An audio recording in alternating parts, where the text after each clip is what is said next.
to today's video, and in today's video I'll be discussing how at the moment the 2022 Senate elections could not only be not a red wave year, but also be a year that's very good for the Democrats. And I'll discuss how while I'm labeling all the safe states. While I'm doing this, by the way guys, sorry about this video.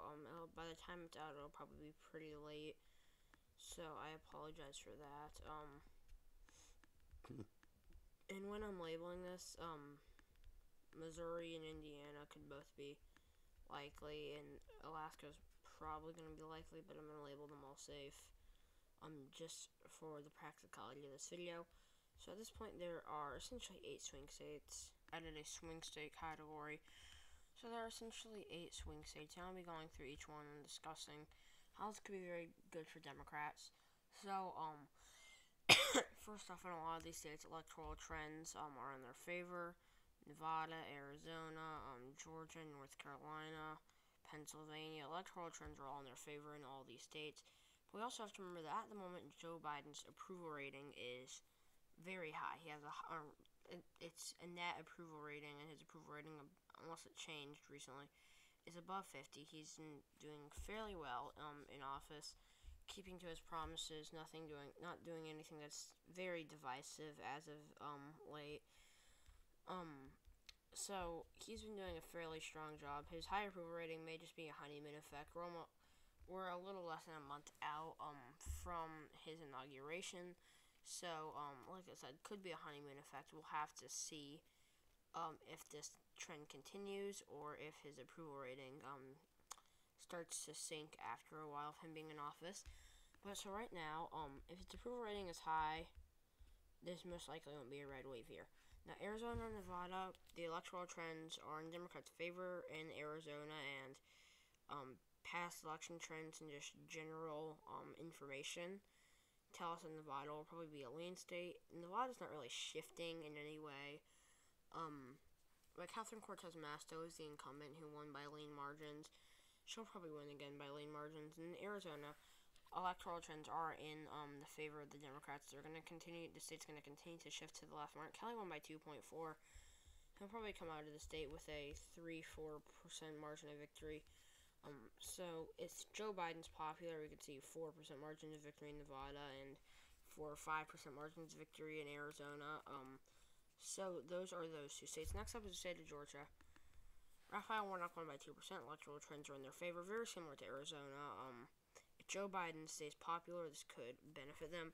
Now, I'm going to go through these last 5 swing states. First off, let's go start with Ohio. It'll most likely still be a lean red state. It's still a fairly conservative state, but if a few things need to happen. First off, Joe Biden would need to remain popular in the state. Second off, the GOP would have to nominate a bad candidate. Jim Jordan's already said he wouldn't run. There's a chance that he does still. But without Jim Jordan, there aren't a whole lot of bad candidates that the GOP run. And finally, the Democrats would have to run a very good candidate, a very good populist candidate with white working class appeal, similar to a Sherrod Brown, similar to a lot of these Democrats that we see in the Rust Belt, like I said, Sherrod Brown, like Tammy Baldwin, a lot of these populist Democrats, because if they're a moderate populist Democrat and the Republicans run a good candidate, this could honestly be a 2-3% Democratic state. I don't think it will, but I think it'll probably be lean red. Considering the fact that the state's suburbs are also going to continue to shift to the left, and it'll probably, by this point, be still red suburbs, slightly bluer suburbs. And like I said, if the Democrats were to run a good populist candidate, such as Tim Ryan, he could do very well in the state. The Democrats could carry the state of Ohio or not carry the state of Ohio, but at least make it competitive. Sorry, I took a little second off there. Anyways, in conclusion, like I said, Ohio, could be mildly competitive should the Democrats run a good candidate, the GOP run a bad candidate, and if Joe Biden's still popular, it could narrow up even more. It could potentially be a 2-3% state. I don't think it will happen, honestly. I think that the GOP would probably nominate a candidate that's strong enough, so it would probably be about 6% margin of victory for the GOP, but should Joe Biden remain popular, and like I said, Democrats are unpopulous. It could be 4 or 5% margin of victories. So now there are 4 states left, and these are arguably the 4 closest states of this election. Democrats only need one of them to take the majority, 2 of them to take an outright majority. So let's go and look at all of them. First off, Wisconsin. Ron Johnson's a popular incumbent. He won by fairly large margins back in 2016. I believe about 2%, 2-3%. But considering the fact that he was initially going to in a state that voted for Joe Biden, considering that he was going to vote to object, and also that if this is assuming that Joe Biden were to remain popular, if Joe Biden were to remain popular, Democrats use his potential objection to their favor in ads and such. And the Democrats run a candidate like Tammy Baldwin. We could see this being a tilt blue state. We could see the state being very competitive. If Ron Johnson were to retire, there's a good chance it gets more competitive. Good chance that it gets less competitive, just because Johnson would be unpopular. But I think it's still probably a tilt red state.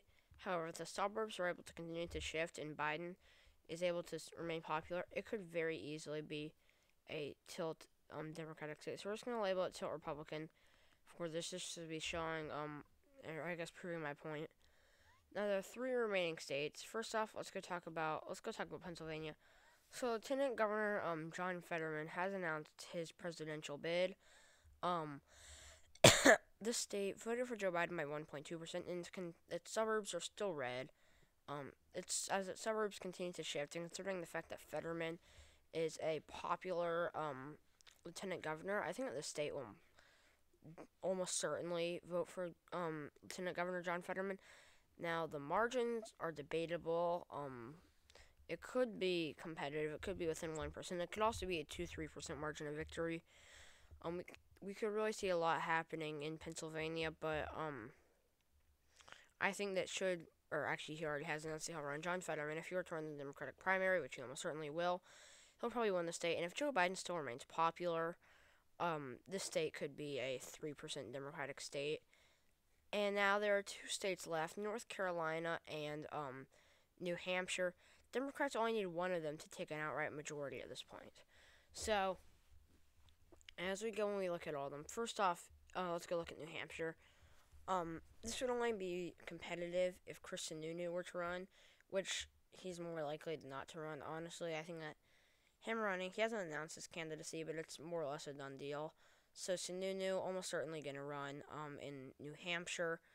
The thing is, Sununu is their popular Republican governor who won by about 30%, but in a lot of these northeastern states, even the more liberal ones, Vermont, Massachusetts, Maryland, which is debatable about whether or not it's in the South, we see Maryland.